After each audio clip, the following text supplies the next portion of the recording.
What's going on, guys? I wanted to take some time today to talk about the final 53-man roster for the Minnesota Vikings with my take on it and a little bit of analysis. Now, I watched this team play in the preseason, saw a lot of things that I liked and a lot of things I really did not like, but as far as the personnel goes, I'm excited to watch this team, how they're become a very young roster in a short amount of time. They went from being a Super Bowl contending team in 2009 to now a complete rebuild from the ground up. Well, they do have some veterans, of course, in this team, and so I'm really excited to see this team in 2012, but looking at the roster right now, we're going to start off with the quarterbacks, which had the main surprise really of the cuts. They have Christian Ponder, Joe Webb, and McLeod Bethel-Thompson. Now, Sage Rosenfels, he was cut. He was awarded the contract earlier this year. He had like a $500,000 signing bonus, I believe, and I thought he would be the third quarterback, and then McLeod Bethel-Thompson would be on the practice squad. But apparently, they've seen enough of Sage Rosenfels to say that Bethel-Thompson should be the third stringer, and so it's Ponder, Webb, and Bethel-Thompson. That was the main surprise for me,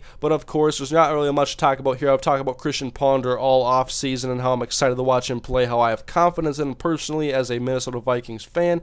And so we're going to move on now to the running backs. We have Adrian Peterson, Toby Gerhart, and Matt Asiata. Asiata made the team over Jordan Todman and Lex Hilliard. It was mainly him battling against Lex Hilliard because they're very similar players, but Asiata, he's got some good bursts. When he was getting handoffs in preseason, I was like, wow, this guy, he can accelerate quickly. He's got deceptive quickness, I tell you. So hopefully we can see him contribute this year, although Toby Gerhart's already the power runner, and if Adrian Peterson is back strong, I'm not sure what role Asiata's going to have, because I kind of like to see if Adrian Peterson's healthy.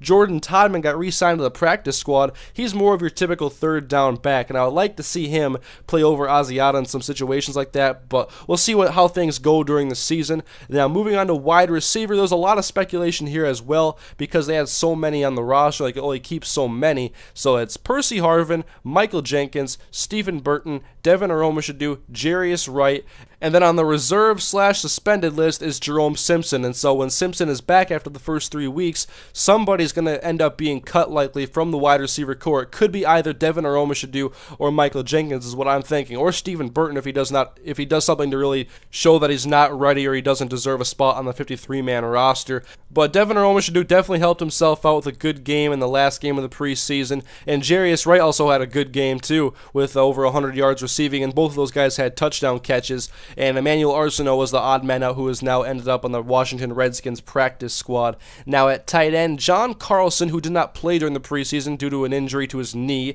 which was really disappointing because he was the Vikings' main free agent acquisition. And now this offense is going to be very tight end focused, twin tight ends a lot. And I didn't get to see John Carlson, which makes me a little uneasy about his health. Obviously, he didn't even play last year. Now he's already been banged up.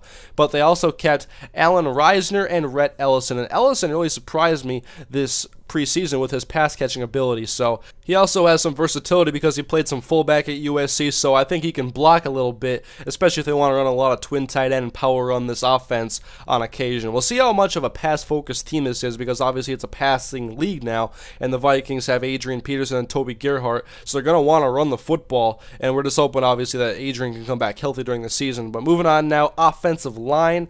At the tackle position, we have Phil Loadholt, Matt Khalil, of course. DeMarcus Love ended up on the injured reserve, and they signed Mark Esper off of waivers. Then at guard, they have Jeff Schwartz, who had the sports hernia surgery, and he's probably not going to be, I don't know when he's going to be ready to go actually, but we're going to assume that Brandon Fusco is going to start off in the starting right guard spot, and hopefully he can hold that down. Now, he's a second-year man out of Slippery Rock University. And then the starting left guard is going to be Charlie Johnson, who's moving over from left tackle last year where he had some struggles, but hopefully he can fill in better at guard. And then the center, of course, is John Sullivan, and the backup for both center and guard positions is going to be Joe Berger, who they went with over Quentin Salisbury. So I would say the offensive line is looking much better than it did last year, and especially if Phil Loadholt plays the way that the Vikings have always hoped he would. Like, he's showing some inconsistency, but also some flashes that he could be a long-term right tackle. And with the addition of Matt Khalil and now Charlie Johnson at left guard, I think this is going to be one of the better offensive lines potentially this year. But if somebody goes down, that could drastically change because the depth is not as strong here as in other areas. And the area I'm talking about for strong depth, as we move on to the defense, is the defensive ends. Now, the Vikings, of course, have Jared Allen, one of the best pass rushers in the NFL, and Brian Robinson, who broke out last year, had a good season. And then as depth, they have Everson Griffin, who has so much versatility as a nickel pass rusher. He can play gunner on the special teams unit. They tried him at linebacker, didn't exactly work out, so he's back at defensive end now. And they also ended up keeping DeAndre Reed. So once again this year, I'm very happy with the Vikings defensive end situation, and I want to see more of what DeAndre Reed has to offer because Jared Allen is not going to be here forever. Defensive tackles, Kevin Williams and first-year starter LaTroy Guion, who dealt with injuries in the preseason, who as him and Fred Evans have been on this team, and they've played pretty well in some of their situations, where they haven't shown the consistency required to be a starter in the NFL. They also have second-year man out of Iowa, Christian Ballard, but he plays back with Kevin Williams, and so it's going to be LaTroy Guion and Fred Evans trying to fill that void that Pat Williams left when the Vikings didn't bring him back again, and they tried to fill that with Remy Ayadel last year, and that was horrible. That was a terrible experiment. And now moving on to linebackers, there was one surprise here for me, but the starters are Chad Greenway, Aaron Henderson, and Jasper Brinkley in the middle, who started off a little bit slow in the preseason, but definitely picked up the pace later. And I assume a lot of that had to do with his injury last year and him being on the injured reserve for the entire 2011 season, and so now being back out there to get back to the speed of the game and get used to doing all the things he's supposed to do as a middle linebacker. But he excels as a run stopper, but he does have a little bit of a weakness in pass coverage, and so I do believe Aaron Henderson will be the nickel middle linebacker when the Vikings do go to that formation on third down, especially on passing downs. And then the backup linebackers, they have Tyrone McKenzie, Marvin Mitchell, Larry Dean, and preseason standout Audie Cole, who had 2 pick sixes, of course, against Buffalo, a sack against San Francisco. And the surprise for me here was Larry Dean, because I already thought they had some guys that could play special teams, and this would offer a spot somewhere else for like Jordan Todman or another offensive lineman. But I guess Larry Dean's going to be there, and I think Marvin Mitchell, he's had some injury concerns, and so